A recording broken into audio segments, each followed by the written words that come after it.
You know what you should do. Not the question, the statement. I am playing. I'm not a European by nature, only by birth, but this is the colonial Western statement to the rest of the world always, and after the lauded centuries, self-lauded lest we forget of enlightenments, universities, philosophy, missionaries spreading across this fragile planet with their car factories, we forgot this fundamental truth about ourselves. Do you know what you should do? From the ridiculous Rory Stewart to the moronic Donald Trump and Joe Biden, we roar into the present what we have roared since the Crusades and roared before to our own miserable societies. We know this is temporary. Paradise awaits. Be patient and pay us. We arrived like Germans with tubas everywhere. We reimagine the encounters as sad-faced sitting bulls sitting down in full ceremonial Lakota gear with the white men in their stifling wool, ruining broken treaties and offering beads for real estate. But there is nowhere the black and white Candy Aronk laughing till weak on hearing from the Jesuits how French society actually ran in the 18th century. Only Chief Dan George remains in Little Big Man. Well, he was allowed the chortle Western civilization merits for its idiotic precepts. Charlie Kirk was murdered by a society that makes sense of those kinds of murder. Our tradition of killing people for what they say and believe goes back and back and back and back.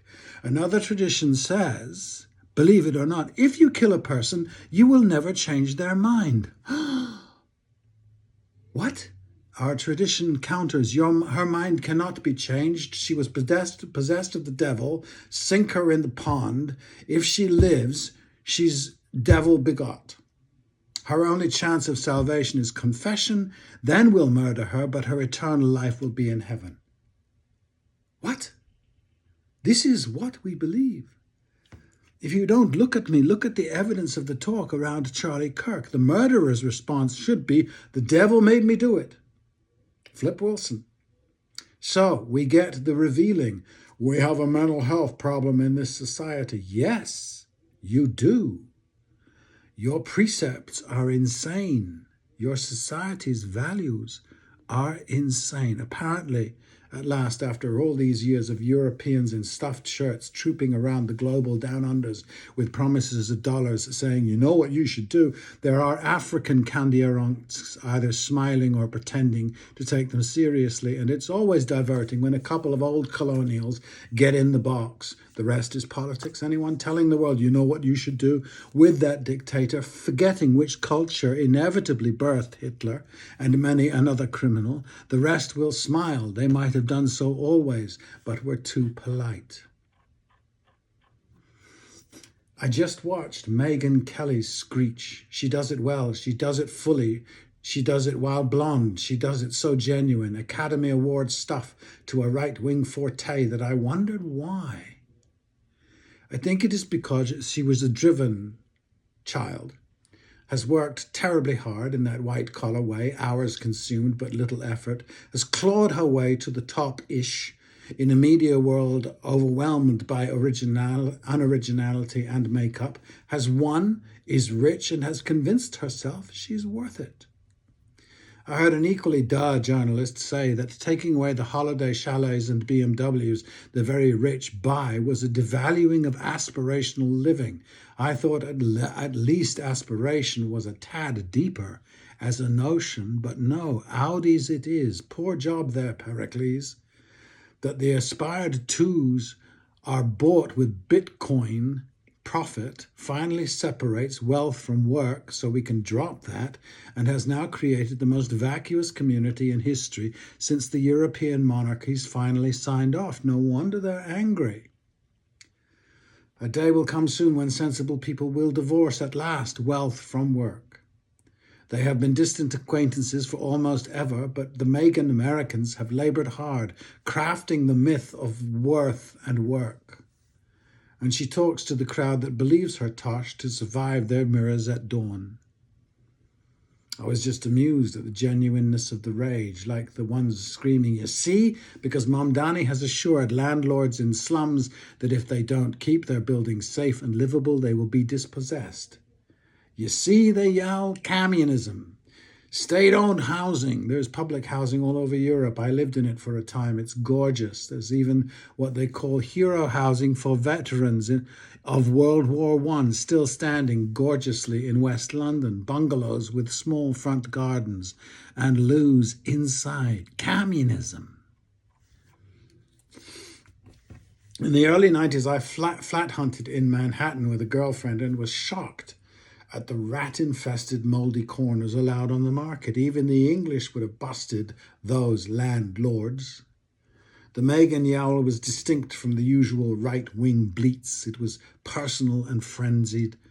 She is really terrified that Zohran is meddling with her precious bodily fluids. She is as clear-headed as the Islamophobic world she lives in. Suddenly we're in Joe McCarthy was a saint mode. There we are. The raw bits being exposed around our deepest held and most untrue fantasies about ourselves. Democrats insisting the oligarchy that has kept them in office for a generation is any kind of a democracy is now cute and rather sad, stomping in corners, red-faced. Let me have my apartheid genocider renovated so she can run again. No talent transfusion necessary. No talent at all. It is a problem when a Mamdani grows in Brooklyn and the fertile soil of the boroughs. The wasps can barely speak, but look at Thatcher, trained by the RSC in artificiality. The Italians schmooze, the Jews are fluent, fast, and modern with megalithic beards and a Neolithic god. And now comes this Muslim who might just govern in poetry while Megan cusses. Remarkable face, a dark puce. My brother, an awesome fellow of much wisdom, asked me this morning what I thought the rest of the world thought of what the West is doing. Then I thought that, by and large, not totally, monotheism is Western and First World. Islam remains shrouded in mystery for me. If it is inherently evil, a monotheist concept that helps them define goodness as themselves, it is no more evil than the other two. Judaism did lag behind in the race to kill, but has demonstrated its will to compete with the masters. By the way, no one will catch Christianity, whose Prince of Peace should be beside himself up there.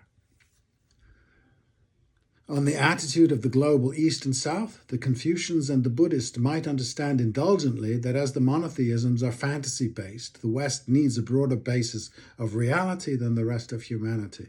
All that happens, you see, is a plan devised by the man, the one, the only Superman. So acknowledging one's disgusting supremacy, we assume to be civilization as variously colonialism, apartheid, and genocide means God is one nasty dude, and we cannot have that.